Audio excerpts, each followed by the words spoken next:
So what is the real reason why some people don't like the military?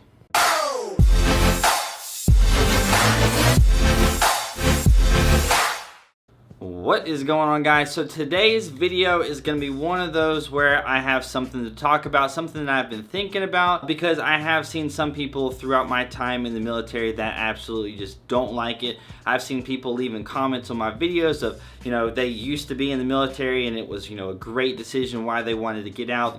They might even talk about, some of the reasons why they joined and how the military did not fulfill, those expectations. And that is really what I want to talk about. Something that I think is the main cause or the main reason why some people just don't like the military. They join, they've got all this motivation for the military. They're really excited and everything. And then once they actually get in, they end up hating it. So like, why does this happen?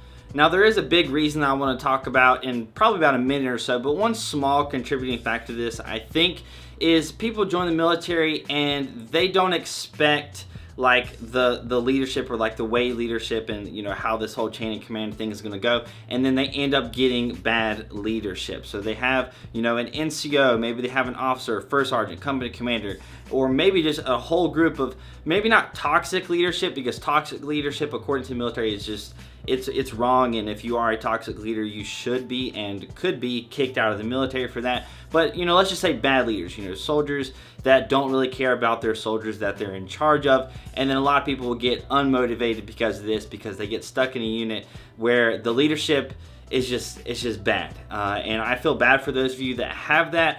Me, in my experience in the military, I have had really good leadership in my opinion. I've had, a staff sergeant whenever I was enlisted. That was my sponsor for my unit whenever I first got a unit. And he, I guess, is still to this day the best NCO that I have ever had. So that was awesome. I've had some really great experience. I loved my first sergeant and everything.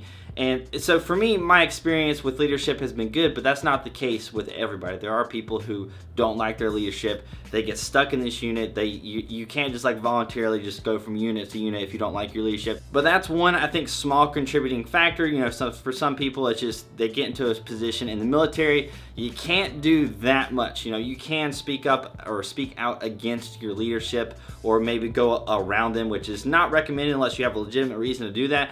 But at the end of the day, unless they're a toxic leader, if they're just a bad leader, then there's not that much you can do about it. And then people will just end up hating the military because of that. And the biggest reason, the reason why I'm making this video, that I think most people end up not liking the military, or it's just not something that they thought they were going to like. They go into it thinking it's going to be one way, and it turns out to be another. And that is it. That is the expectations. You see all the time people talking about expectations, and you shouldn't have expectations for other people because you're just going to get disappointed. If you're with a significant other, your spouse, maybe some of your friends, and you just expect them to be good to you all the time. You expect them to do this, that, and the other. You expect for dinner to be ready every single night whenever you come home.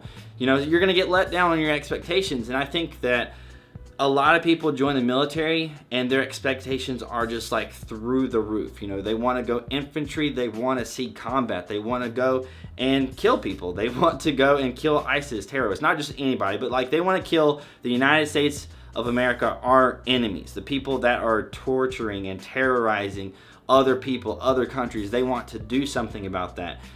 And then they join, and especially now, since we're not really in a wartime scenario, we're really not in any huge major conflicts. Of course, there's little bits and pieces of things always going on, but there's nothing major going on right now. And people will join. They look at these movies. You see like American Sniper, or like 13 Hours, just something that's coming off the top of my head, or just any of these military movies. And they kind of glamorize, certain things. And when all of these movies are just depicting all of this all the time, it's just action, action, action. If you join the military, if you join the army, whatever, you're going to see this action, and it's going to be freaking awesome, and it's going to be so cool, and you're going to be so manly doing all this stuff. And then you join and you go to basic training, and you're just like, oh, this sucks. Like, this is terrible. And then you get to do the FTX and stuff, and that's a lot of fun. And you're like, yes, I can't wait to actually do this in real life. I can't wait to, be bounding through the woods and, firing my weapon and everything. And it's going to be so much fun. Then you get to your unit, and you might get let down a little bit. Maybe you're somebody who's joining an MOS that is not a combat arms MOS, and you might think, or maybe your recruiter kind of told you, yeah, you're going to be attached to a combat unit or something, and then you'll go your whole 4 years without seeing or being near any conflict, any combat whatsoever. And this gets people discouraged. They join, they want to do something. They want to do something to help their country. And a lot of times the expectations that they have for wanting to do something is not completely met. And this video is not something totally negative about the military. I have really enjoyed my experience in the military. I know that the path that I have chosen in the military is not going to be a surefire straight path to the combat zone. I know that, even though I would like to do that, because that kind of just makes you, feel like you're doing something. A lot of people, people will say thank you for your service, and then you're just like, I haven't really done anything. And the only time people even feel like they've done something if they've seen combat. And then at the end of the day, the people who've seen combat don't feel like they've done anything to deserve the thank you for your service, because they haven't given the ultimate sacrifice, right? So I feel like there's just this thing that you see in movies. You see all of this war and stuff going on, and you think that you're gonna join, and right out the gate you're gonna go from basic training to AIT, you're gonna get your unit, a week later you're gonna ship off and you're gonna see combat. That might be the case for 0.001% of people if you're a combat MOS, and an even smaller percentage right now if you're not a combat MOS. And I see it time and time again, people complaining, people in my comment section saying that, they joined to fight, they joined to do this, that, and the other, and the military just did not quite meet those expectations. So I guess my reason for making this, or my solution for those of you that are about to join, is not really to lower your expectations, but to basically realistically think about what you're going into. Yes, if we go into a big major war, God forbid we go to World War III, that would not be a good thing, because combat and stuff is cool for a lot of people, but at the end of the day, if that happens, then people are going to die, and you don't really want to do that. Like, you don't really want to have that awesome experience of going to war, and because you have that experience, your best friend dies.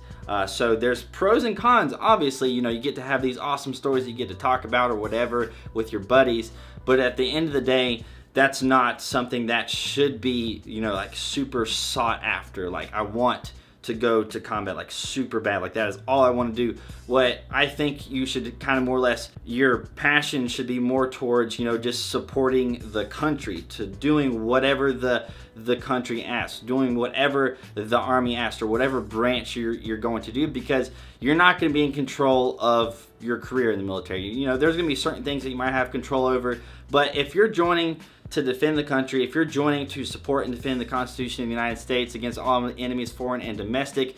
Domestic means, stateside, right? So foreign, obviously foreign enemies, but it's not always going to be that movie glamorous kind of thing that a lot of people think it is. Sometimes it might just be, just super boring stuff that you might think about. The mission could just be getting from point A to point B. The mission could be making sure everybody is getting all this paperwork or a PT test, just very basic non-combat related thing. The mission could be just all these training exercises, because we're always going to be training, we're always going to be getting ready for whatever could happen. And if you join the military in your 4 years, there could be potentially nothing that happens. So whenever you join, I want you guys to have a little bit more of an open mind to the military and not be so focused on wanting to go and kill, terrorists, because that might not happen for you. There's people that talk to me and they're like, yeah, Matt, I want to join and I want to do this MOS because, I want to go and I want to kill these terrorists and whatnot. And I'm just like, I don't think that's probably going to happen with that MOS that you're wanting to pick. If you really want to go and do that, then you should go infantry. Better yet, you should go 75th Ranger Regiment.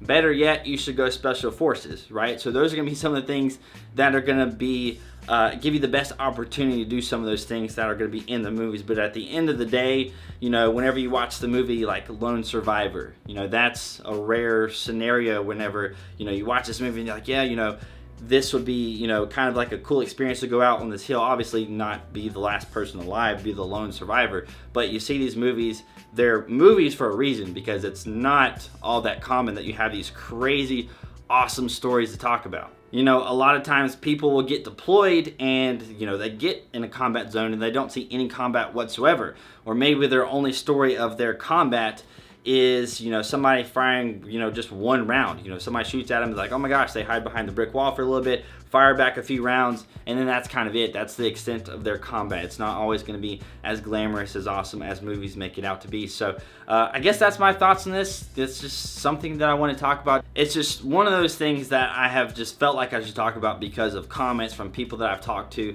And it's just, I think people's expectations are just super high. And I think I've enjoyed the military so much because, not because my expectations were so low, but I think I was realistic in knowing what I was getting myself into, even though I didn't know that much about the military. But my thought process, or my reason for wanting to join, was not just solely focused on going, you know, overseas to kill terrorists, right? It was just serving my country, wanting to be a part of something bigger. So being a part of something bigger could just be cleaning up the battalion. It could just be doing whatever the first sergeant says. That just sounds sucky, but for me, it's just an opportunity to serve my country. It's an opportunity to put myself in a position where I can do something that will help support and defend the Constitution of the United States of America. So no matter what branch you join, no matter whether you're National Guard or your reserves, you're going to be, you know, you have the possibility of doing something that is fantastic, that is great for the country, to help defend the country. You have that possibility, but that possibility is just a possibility at the end of the day. And depending on the path that you take in the military will either increase or decrease that possibility. So as usual, this video went on longer than I had expected. I hope you guys enjoyed it. It's just something for me to talk about. If you did enjoy this video, hit that like button. That'd be awesome. If you want to check out some more videos, hit the subscribe button. That would be even better. Just something I thought about right now. If any of you guys are prior service, if you have your 2 cents to add to this conversation, make sure you leave your comments down below. And if you guys are not following me on Instagram and Snapchat, social media links are right here. Hope you guys have an amazing day, and I will see you later.